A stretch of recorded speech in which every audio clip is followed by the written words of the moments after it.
গতকাল একটা audio conversation আমরা পেয়েছিলাম, যার ভিত্তিতে একটা কেস আমরা শুরু করেছিলাম বিধাননগর ইস্ট থানাতে।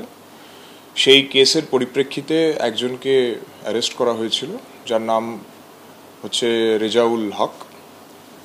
আজকে তাকে আমরা কোর্টে তুলেছিলাম।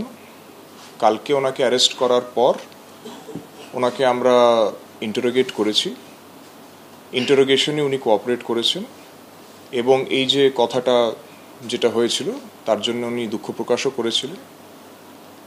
আমরা যখন ইন্টারোগেট করি তখন আমরা জানতে পারি যে ওনার আসছে দিনে পরীক্ষা আছে, 7 সেপ্টেম্বর ওনার পরীক্ষা আছে।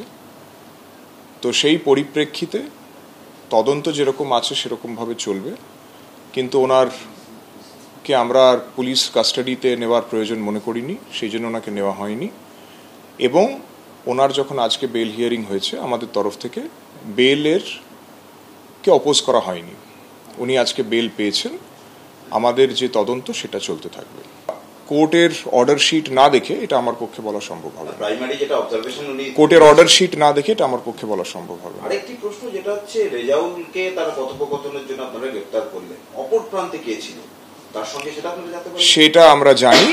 সেই ব্যক্তিকে এক্ষুনি আমরা অ্যারেস্ট করছি না, তাকে আমাদের টিম অলরেডি ওখানে আছে।